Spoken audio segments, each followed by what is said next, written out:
Should the Rams trade up in the draft in order to replace Aaron Donald? The Chargers fill a gaping hole in their offensive line, and Shohei Ohtani has been given permission to throw a baseball. Good morning. I'm James. This is your daily dose of sports and snark for the greatest sports city in the world, Los Angeles. This is the faithful Angelenos Morning Report. Man, I'm in a great mood. I am back home with the wife. It is March 19, 2024, and I want to start my day off right by talking LA sports. If you like being in the know about LA, clickety-clack the like button. Clickety-clack the subscribe button. There's a notification bell. Hit that. It'll let you know we drop new content. Sharing is caring. Let people know we exist, and by all means, comment. You know I look forward to hearing from you guys. Now, before we go through the news and notes, a look at the scoreboard. Anthony Davis, despite having his eyes swollen shut over the weekend, he was able to see the rim quite clearly last night. He drops 22 on Atlanta. Lakers 136, Hawks 105. By the way, D'Angelo Russell has tied the franchise record with three-pointers in a season. He has 183. Next one he sinks, passes the great. Well, he's pretty good. Nick Van Exel. Meanwhile, today, Chicago is in town. They're going to be playing the Kings at 7 o'clock. Side note, I don't know if he's playing tonight, but Victor Arvidsson has returned to practice, coming back from an injury. And technically, it is going to be on Wednesday, but Wednesday at 3 a.m., it will be time for Dodger baseball. The Dodgers are in Korea to take on Slime Diego at 3 in the morning. Tyler Glasnow versus Yu Darvish. Make sure to warm up the old DVR. Now, let's get to the news. It took the LA Times 4 days for everybody to wipe off the tears, just dry their eyes and say, oh, wait, they got to replace Aaron Donald over at the Rams, don't they? Bill Plaschke, they finally given him enough Kleenex. Everybody, they got the redness out of their eyes. They splashed themselves with gallons of Visine. And then once the emotion faded, they were like, oh, there's a hole in the roster now, isn't it? Yeah, there is a hole in the roster. That was something that we brought up in hour number 1 after Aaron Donald announced his retirement. But the names that the Times threw out, we already mentioned that too. We did. Both on the roster already, free agency, and possibly in the draft. But my mind eventually started to wander a little, because there are people who are suggesting that in order for the Rams to even have a shot at getting a good defensive line, that they would have to trade up in order to do it. And so originally, I'm not saying that's a bad idea. But do they have to? Do they? So, I wondered if Aaron Donald was the first defensive lineman taken in the draft back when he was coming out of college. And it's not true. He wasn't. Jadeveon Clowney was the first defensive lineman taken in that draft. Now, granted, he plays a lot in defensive end, but they also line him up on the inside. Much like the Rams did with Aaron Donald. You would see him lined up all over the place. So, no, he wasn't the first. Donald, by the way, joined a terrific defensive line with the then St. Louis Rams, with Robert Quinn, who, by the way, was the 4th defensive lineman taken in his draft back in 2011. Chris Long had a notable career. Damn good defensive lineman. Now, he was the first defensive lineman that was taken back in 2008. Second overall pick, I might add. Remember, Aaron Donald was the 13th pick. Michael Brockers was also on that line. Damn good defensive lineman. Taken 14th. He was the 3rd defensive lineman taken. So the point that I'm trying to get at is if you look back in Rams history, especially recent Rams history, where they don't prefer to have first-round picks, where they think a late first-round pick is as good as a second-round pick, I'm not saying that the Rams are going to continue with their tradition of trading down. What I am saying is, are the Rams going to break the bank in order to move from, say, 19th up to 13th or 10th? Do they have to? Because by the looks of things, they don't.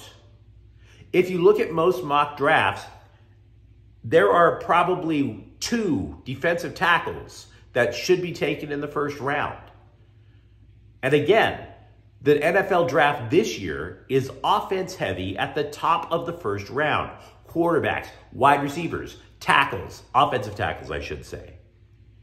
It's entirely possible that a defensive tackle falls to the Rams at 19. So I'm not necessarily sure the Rams are all hype to trade up yet.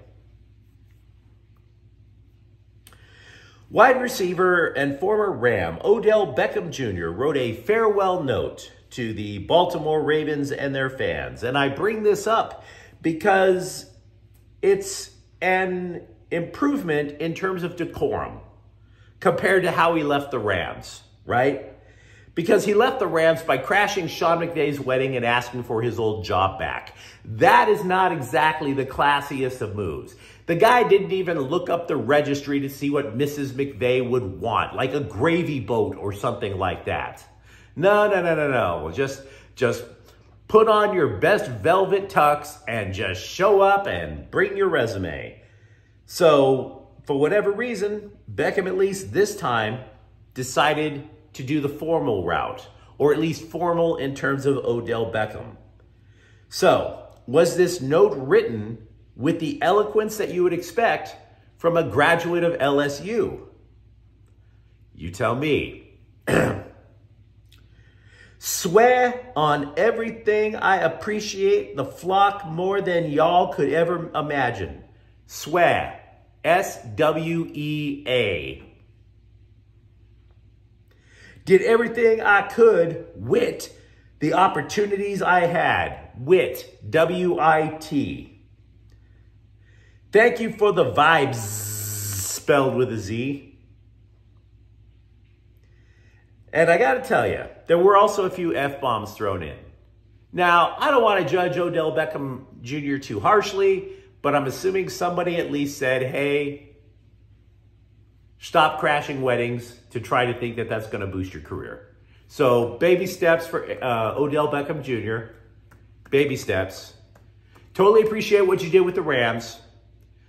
Everybody's going to be patient while you try to blend in with society. The Chargers, as we mentioned a couple of days ago, got a ton of cap space when they traded away Keenan Allen to Chicago. Very painful.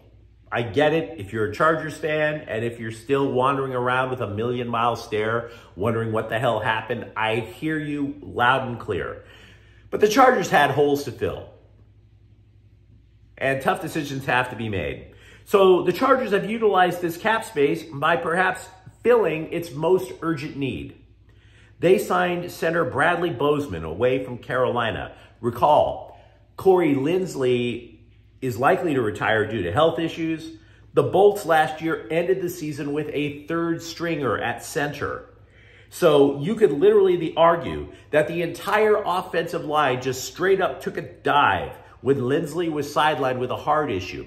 It's the center. The center is the guy who calls the blocking schemes against the defensive front. Without Linsley recognizing where everything was going, you were talking about a very young bunch of offensive linemen, most of whom were in their first or second year of playing NFL football. How the hell are they going to know what the blocking assignment is if Linsley isn't calling it out to them? Now, regarding Bozeman, I'm not going to sit there and tell you that he is an elite center. He's a solid, above average center. He's considered a fine run blocker, for example. And we've been talking about how Jim Harbaugh wants to emphasize the run at all costs. And as in Bozeman's career, he also played for Baltimore. And that means that he played under former Ravens, current Chargers offensive coordinator, Greg Roman. So, best center in the game? Not saying that. Good fit? Yes, I am saying that. Absolutely. Shohei Ohtani will begin a throwing program as opposed to a throwing problem. He already had one last year. He will begin a throwing program this week as the next step in his rehab from Tommy John surgery. Now, Dave Roberts reiterated that Ohtani will not pitch this year. Just because he's starting a throwing program doesn't mean that this is major progress. And that makes a lot of sense when you consider the time frames for recovery for Walker Buehler, for Dustin May. Everybody's thinking, oh my God, they're going to return at this date. And then, of course, that gets pushed back even further. So, yeah, they're going to continue to take all the time they need with Ohtani. But ESPN did float a different possibility. What if Ohtani isn't coming back to pitch? Maybe Ohtani plays in the field at some point this year. Now, Roberts did not rule that out. So, something to keep your eye on from the midpoint of the season forward. Kawhi Leonard told ESPN that the struggling Clippers have an issue between the ears. Paul George then came out and said that the team doesn't have an identity. In other words, they're searching for answers. They've lost 4 of their last 5. They are 8-10 since February 5th. There's all kinds of fingers being pointed. They're not blaming each other. They're not naming names when they're blaming each other or themselves. They're just sitting there going, what the hell happened? And they're fumbling for answers.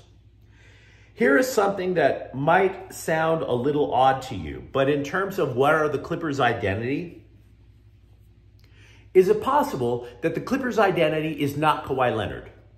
That the Clippers' identity is not Paul George and not James Harden?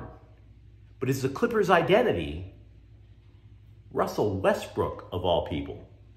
Consider, Russell Westbrook broke his hand on January 31st. The Clippers have been mediocre to terrible ever since February 5th. That's only a few days after the fact.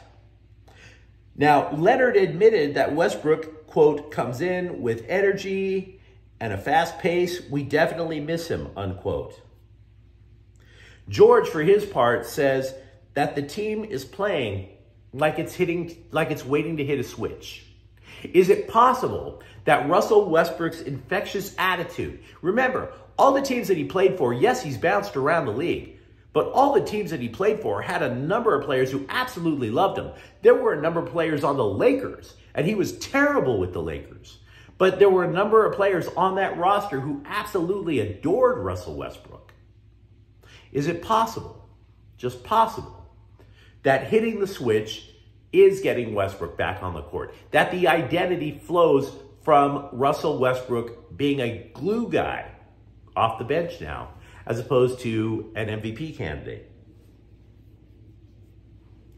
I just want to get a quick note out of the way out of both local MLS teams. They both played 5 matches. We're starting to get an idea of what they're about. And I want to start off with the Galaxy because the Galaxy, while much more exciting to watch, they're not back. I say this as a Galaxy fan. They're not back. There's a reason they're not back. They don't play any defense. Now, I mentioned that on Twitter, and a couple of guys got back at me and said, no, the midfielders are giving the ball away too much. That may very well be true. But 2 of the 3 goals that they allowed to St. Louis City last weekend were not from defensive turnovers. They were from set pieces. That's a defensive structural issue. In addition to that, I would go and offer you guys this. Anytime in soccer you get a clean sheet, you pretty much should be happy because that means you're at least going to get a point out of the game. Anytime you allow 1 goal, you're like, okay, that kind of sucks, but we should be able to get 2. The last couple of weeks, the Galaxy have allowed 2 goals on the road in Nashville, 3 at home to St. Louis. You can't allow 3 goals. You can't. You can't allow that and expect to win, period. That is a defensive lapse. 3 goals and you score 3 goals, it's not the offense's part. You allowed 3 goals. That's on the defense. Secondly, regarding LAFC, you're just not good enough. Let it sink in. You are just at this point not good enough. You have 2 designated player spots open. Could you fill them? Absolutely. Will you fill them? I have no bleeping idea. And I'm not even sure that Carlos Vela is going to solve the issue. Then there's a reason for it. And if you've been watching the matches, you know as well as I do, you guys have gone 3 consecutive matches without scoring. You're just not good enough. Not now, possibly later, not now. If you think you're good enough now, you're being delusional. If you think the Galaxy have a good enough defense, the evidence is not there to support it. But you let me know what you think in the comments thread. Talk to me about what the Rams should do in order to replace Aaron Donald, and should they do it in the draft? What do you believe that the Chargers are going to do with the rest of their salary cap space? And if you enjoy the content, don't forget to subscribe to Faithful Angelenos. We're talking LA sports every single day here. Thank you for watching. I'm James. Dodger Baseball is back, guys. I'm stoked. We'll be back tomorrow. Faithful Angelenos is a Kian Cortez Queso production. Take care.